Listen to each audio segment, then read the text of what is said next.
भारत और पाकिस्तान के बीच युद्ध के हालात बन चुके हैं और 7 तारीख के बाद से लगातार कहीं न कहीं कुछ न कुछ हो रहा है। आपको याद होगा कि 7 मई को भारत की सेना ने रात लगभग 1:05 पर पाकिस्तान अधिकृत कश्मीर है, जहां से आतंकवादी संगठन अपने कैंप लगा करके कार्रवाई करते हैं, उन 9 ठिकानों पर हमला किया था और लगभग 100 आतंकवादियों को मार गिराया था। उसके बाद से 8 मई की रात इस बात का इंतजार किया गया कि पाकिस्तान क्या करता है। भारत ने जो कार्रवाई की थी वो साफ थी। 22 अप्रैल को पहलगाम में जो 26 निर्दोष पर्यटकों के साथ आतंकवादियों ने किया था, उसका जवाब देना भारत के लिए जरूरी था और भारत ने वो काम करके पूरे विश्व में एक संदेश दिया। भारत आतंकवादी गतिविधियों के खिलाफ पहले भी था और आज भी है, लेकिन यदि भारत के नागरिकों के साथ कोई भी आतंकवादी इस किस्म की घटना को अंजाम देगा जैसा कि पहलगाम में हुआ, तो भारत चुप नहीं बैठेगा। भारत की सेना उसका भरपूर जवाब देगी और 7 मई की रात में भारत ने ऐसा करके भी दिखाया। 7 और 8 मई की रात लगातार पाकिस्तान सीमावर्ती क्षेत्रों में कुछ न कुछ ऐसी हरकतें कर रहा है जिससे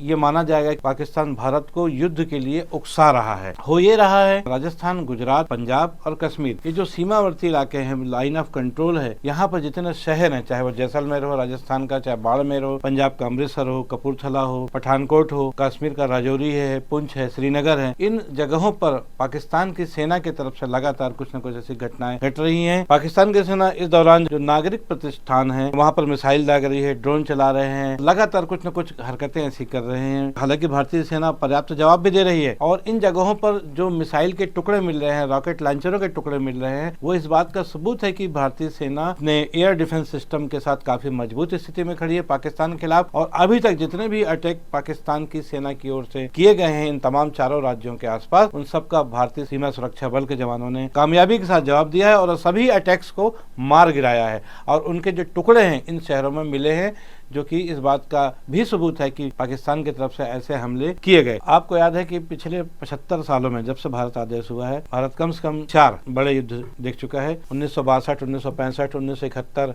और 1999, ये 2000, जो कि कारगिल युद्ध। लेकिन आज की जो परिस्थितियां हैं उन 3-4 युद्धों से अलग है। हालांकि भारत उन युद्धों के मुकाबले आज बहुत ही मजबूत स्थिति में है। अपने एयर डिफेंस सिस्टम के अलावा जो राफेल है हमारे पास और तमाम तरह के जो अत्याधुनिक हथियार हैं, एक बड़ी शक्ति बन चुका है। लेकिन उसके बावजूद भारत उन शक्तियों का कोई दुरुपयोग नहीं करना चाहता और भारत का जो संकल्प है आतंकवाद के खिलाफ, उसका संघर्ष पहले भी जारी था और आगे भी जारी रहेगा। इस दौरान कई मीडिया चैनलों के जरिए कुछ भ्रामक स्थितियां भी पैदा की जा रही हैं और ये बात सही है कि जोश में आकर बहुत सारे लोग कुछ इस किस्म की गलत बयानबाजी भी कर रहे हैं जिसका सच्चाई से कहीं दूर तक कोई नाता नहीं है। हालांकि हम पाकिस्तान के मुकाबले बहुत मजबूत स्थिति में खड़े हैं, लेकिन आम नागरिक मीडिया पर बहुत भरोसा करता है। इसलिए मीडिया चाहे वो छोटा हो या बड़ा हो, सब पर जिम्मेदारी है कि खबरों को सही तरीके से दिखाए, सही खबरें लोगों तक पहुंचाए, क्योंकि देश का हर नागरिक ये जानना चाहता है कि आज क्या हो रहा है। लेकिन जो दुनिया भर के चैनल साफ देखे जा रहे हैं टीवी पर या सोशल मीडिया में, उसमें कई तरह की भ्रम की स्थितियां पैदा हो रही हैं। ये बात सच है कि जिस तरह से पिछले 8 तारीख और 9 तारीख को जो समाचार आए कि कराची पर कब्जा हो गया, रावलपिंडी पे अटैक हो गया, ये जो समाचार है देखा जा रहा है कि कहीं कोई पुष्टि नहीं हो पा रही है। तो इससे कहीं न कहीं भ्रम की स्थितियां आम नागरिकों में भी फैल रही है। इस पे हम सबको सावधान भी रहना है और मीडिया की भी जिम्मेदारी है कि जो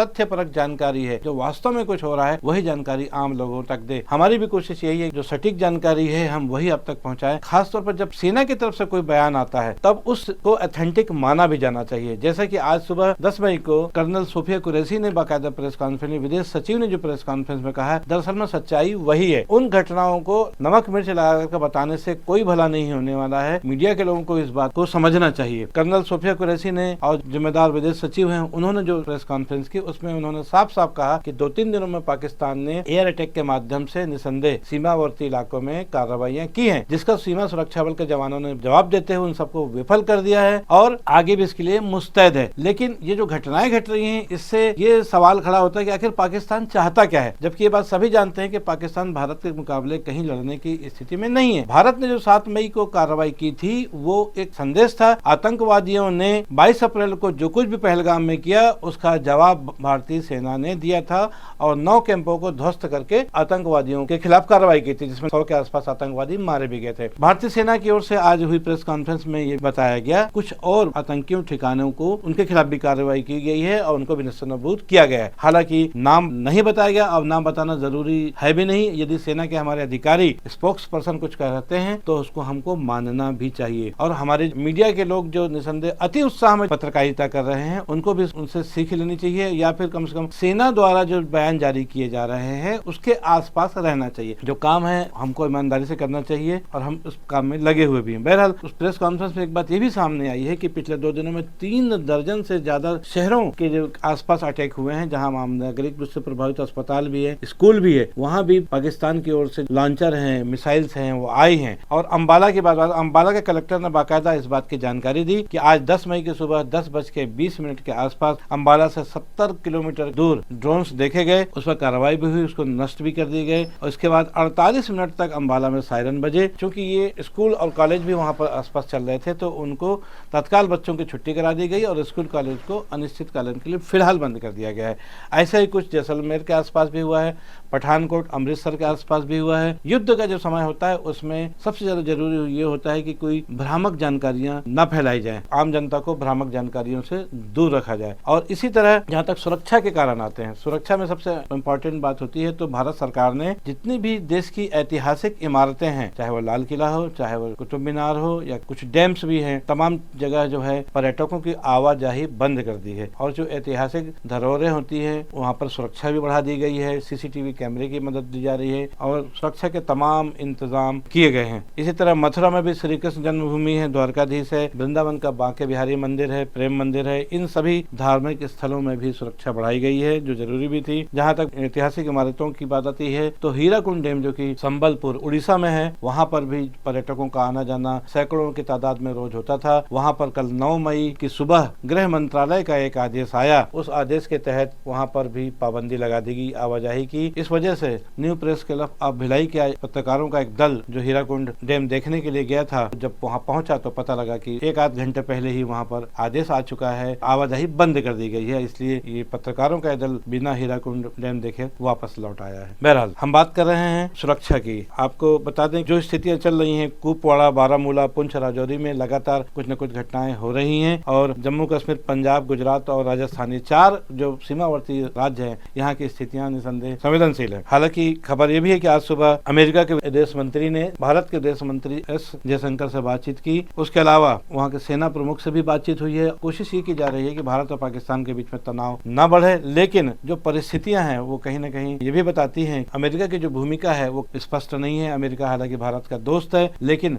जो बयान आ रहे हैं उससे ये स्पष्ट नहीं हो रहा है कि वो चाहता क्या है। अभी जो स्थितियां हैं उसके पाकिस्तान के पीछे अगर जो कुछ राष्ट्रों की बात करें कि कौन कौन देश पाकिस्तान को सपोर्ट कर सकता है तो उसमें टर्की का नाम आ चुका है, चाइना का नाम आ चुका है और अमेरिका की भूमिका को लेकर फिलहाल संदेह नजर आ रहा है। जो विदेश नीति है भारत की, उसके तहत भारत ने जो अंतर्राष्ट्रीय स्तर पर लोगों से संबंध बनाए हैं, अनेक राष्ट्रों के प्रमुखों से, प्रधानमंत्रियों से, राष्ट्रपतियों से जो संबंध है, उसके तहत भारत ने अभी तक जो स्थिति को अपने स्पष्ट करके रखा है कि भारत आतंकवाद के खिलाफ है और इस हिसाब से भारत का पक्ष तो मजबूत नजर आ रहा है, क्योंकि भारत ने 7 मई को जो कुछ भी किया उसने आतंकवाद के खिलाफ एक कार्रवाई की जो कि जरूरी थी। 26 निर्दोष पर्यटकों की जान का बदला लेना भी जरूरी था और पूरे विश्व को भी एक संदेश देना था कि भारत कमजोर नहीं है और अपने साथ हुई किसी भी आतंकवादी घटना का जवाब देने के लिए वो सक्षम है। और अभी भी भारत अपनी उसी नीति पर चल रहा है। भारतीय सेना की जो भी प्रेस कॉन्फ्रेंस होती है उसमें भी तमाम चीजें लगातार यही चल रही हैं कि भारत बहुत ही संयमित तरीके से सिर्फ आतंकवादी घटनाओं का ही जवाब दे रहा है, जबकि पाकिस्तान की ओर से जो गतिविधियां चल रही हैं वो निरंतर उकसाने वाली स्थितियां हैं, जिससे भारतीय सेना फिलहाल नियंत्रण में रहकर चल रही है। आने वाले समय में क्या हो सकता है कुछ अभी कहा नहीं जा सकता। और अंतर्राष्ट्रीय स्थितियां, जो अंतर्राष्ट्रीय देशों का जो यूनाइटेड नेशन है, वो भी लगातार हालांकि बराबर इस मामले में नजर जमाए हुए है। आने वाले जो दिन है बहुत ही गंभीरता के साथ में देखना पड़ेगा LOC पर जो उसके जवान काम कर रहे हैं क्या करते हैं और उसके